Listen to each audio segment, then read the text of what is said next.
রহমানির রহিম। আসসালামু আলাইকুম ওয়া রাহমাতুল্লাহি ওয়া বারাকাতুহু। আমি মোসাম্মদ শাহিনা বেগম। আজ আমি এখানে কোনো রাজনৈতিক পরিচয় নয়, একজন শোকাহত মা হিসেবে উপস্থিত হয়েছি। আমার সন্তান এই পৃথিবীতে নেই। একজন মায়ের জীবনে সন্তানের শূন্যতা কখনো পূরণ হবার নয়। আমার বুকের এই ব্যথা আমৃত্যু বয়ে বেড়াতে হবে। আমার ছেলে দেশের জন্য, মানুষের অধিকার ও একটি সুন্দর ভবিষ্যতের স্বপ্ন নিয়ে জীবন দিয়েছে। তার এই আত্মত্যাগ শুধু আমাদের পরিবারের ক্ষতি নয়, একটি সমগ্র জাতির এক অপূরণীয় ক্ষতি। আমার মতো আরো অনেক মা আজ সন্তান হারানোর বেদনা বুকে নিয়ে বেঁচে আছেন, কিন্তু তার মধ্যেও আমার সন্তানকে যেভাবে পুড়িয়ে মেরেছে এই স্বৈরাচার সরকার, আপনারা জানেন, সকলে এবং সারা বিশ্ব জানে যে আশুলিয়া থানার সামনে লাশ ভ্যানে স্তূপ করে জীবন্ত অবস্থায় আমার সন্তানকে পুড়িয়ে দেওয়া হয়েছে। যেই কষ্টটা আমি কোনোভাবেই মেনে নিতে পারি না। আমার সন্তান ছিল 5 ফুট 8 ইঞ্চি লম্বা, কিন্তু ওর লাশটা আমি যখন বুঝে পাই তখন ও 3.5 ফুট থেকে 4 ফুট ছিল। পাখিটা কোথায় গেল? আপনারা প্রশ্নের উত্তরটা অন্তত দিয়ে যাবেন।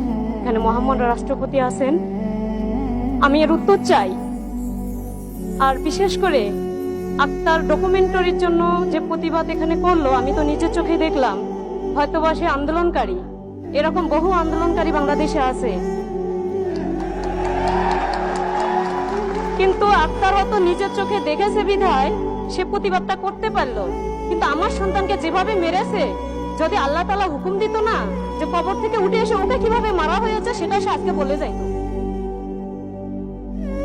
কিন্তু ওর ভাগ্য খারাপ যে ও আসতে পারে নাই। কিন্তু আমরা রাষ্ট্রের কাছে এটা আমরা আশা করি না। আর আজকে ঐতিহাসিক 5ই আগস্ট, যেখানে শহীদদের মূল্যায়ন করা হচ্ছে, জুলাই শহীদদের, আহতদের এবং যারা বৈষম্য বিরোধী আন্দোলন করেছিল। তবে আমি যেটা মনে করি, এখন রাষ্ট্রে কতটুকু আইন আছে আমি জানি না, কিন্তু আজকের দিনে আমি ইউনো বরাবর, ইউনো স্যার আমাকে ফোন দিয়েছিল, আজকে আমার সন্তানের কবরের পাশে কেউ যায়নি। একটা ফুল দিয়ে যে তাদের বরণ করে নিবে সেরকম আশা আমাদের হয়নি। আমার সন্তানের চেহারাটুকু আমি দেখতে পারি নাই। তাই বলে কি রাষ্ট্রের কাছে আমি এটুকু আশা করতে পারি না যে আমার সন্তানের কাছে রাষ্ট্রের পক্ষ থেকে কেউ যাবে, কেউ দোয়া করবে, এই কবরের পাশে দাঁড়িয়ে বলবে আমার ছেলের জন্য দোয়া করবে, জান্নাতবাসী হবে? কিন্তু দোয়া করতেছে তারা বিভিন্ন জায়গায় দোয়া করতে। সাধারণ মানুষ মারা গেলেও তো সেভাবে দোয়া করে, কিন্তু আমি তো একজন আমার শহীদের জননী, আমি আমার সন্তানের মুখ দেখতে পারিনি। তাই বলে কি আমার সম্মানটুকু আমি পাবো না? আমার সন্তান রাষ্ট্রের আইন অনুসারে সে স্যালুট পাওয়ার যোগ্য কিনা আমি জানি না, কিন্তু মা হিসেবে আমার সন্তান যে দেশের জন্য জীবন দিয়ে গেল, বা বাকি 2000 সন্তান জীবন দিয়ে গেল, এতগুলো সন্তান হাত পা হারাইলো, যারা অংশগ্রহণ করলো দেশের জন্য, অন্তত তাদের জন্য একটা স্যালুট আমি মা হিসেবে দিয়ে যাচ্ছি।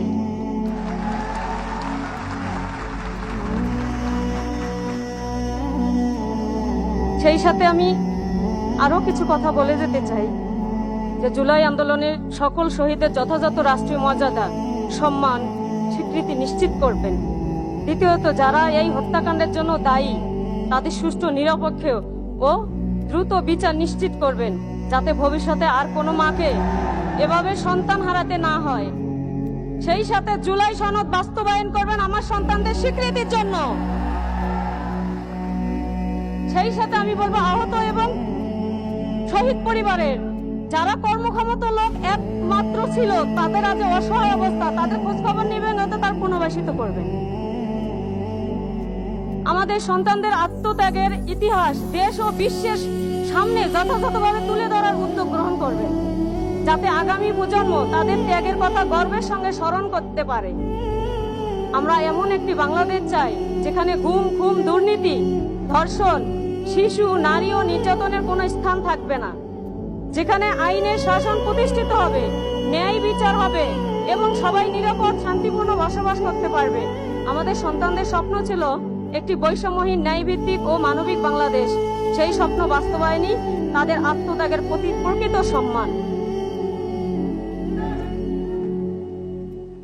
আর সেই সাথে আমি শহীদ সজলের মা হিসেবে রাষ্ট্রপতির কাছে আবেদন রেখে যাই যে আপনাদের বিচার বিভাগে কি আছে আমি জানি না, কিন্তু আমার সন্তানকে যেভাবে মেরেছে, আমার সন্তানের চেহারা আমি দেখতে পারি নাই, ওর পায়ে কোনো মাংস ছিল না, পর্যন্ত শুধু বডিটা পেয়েছি। সেই আইনে আপনাদের কি ধারাবাহিকতা আছে আমি জানি না, কিন্তু প্রকাশ্যে এই হাসিনা সহ এই দোষরদের প্রকাশ্যে আমার সন্তানদের যেভাবে মেরেছে তাদেরকেও ফাঁসিতে ঝুলিয়ে আদালত আমার সন্তান মতো পুড়িয়ে দিতে হবে। আপনি যদি পারেন রাষ্ট্রের দায়িত্ব নিতে, এই মায়েদের দায়িত্ব আপনাকে নিতে হবে, কারণ আপনি একজন মায়ের সন্তান, আপনি একজন গর্বিত সন্তান। আপনার মাকে গর্ব করে আমি বলি, আজকে আপনি আমাদের পাশে বসে আছেন, আমাদের কাছে দাঁড়িয়ে আছেন। আমার একটা মাত্র সন্তান ছিল, আমার সন্তান দেশের জন্য জীবন দিয়ে গেছে সংগ্রাম করে, কিন্তু আমি সংগ্রামে নেমেছিলাম আমার সন্তানকে সুনাগরিক হিসেবে গড়ে তোলার জন্য। আমি আসলে নারী ও শিশু হাসপাতালে ক্লিনিং ডিপার্টমেন্টে কাজ করে ছেলেকে আমি ভার্সিটি লেভেল পর্যন্ত নিয়েছি। আমার ছেলে city university textile engineering BSc বিভাগের স্টুডেন্ট ছিলেন। কিন্তু আমার কষ্টটা আমি আপনাকে বোঝাতে পারবো কিনা আমি জানি না, কিন্তু আমি বলে যাই এই মায়ের হাহাকার আপনি কি জানি ভাবেন আমি জানি না। মহান আল্লাহ তাআলার কাছে দোয়া করি তিনি যেন আমাদের প্রিয় বাংলাদেশকে শান্তি, ঐক্য, সমৃদ্ধি দান করেন এবং সকল শহীদকে জান্নাতুল ফেরদৌস নসিব করেন। ধন্যবাদ। ওয়াসসালামু আলাইকুম ওয়া রাহমাতুল্লাহি ওয়া বারাকাতুহু।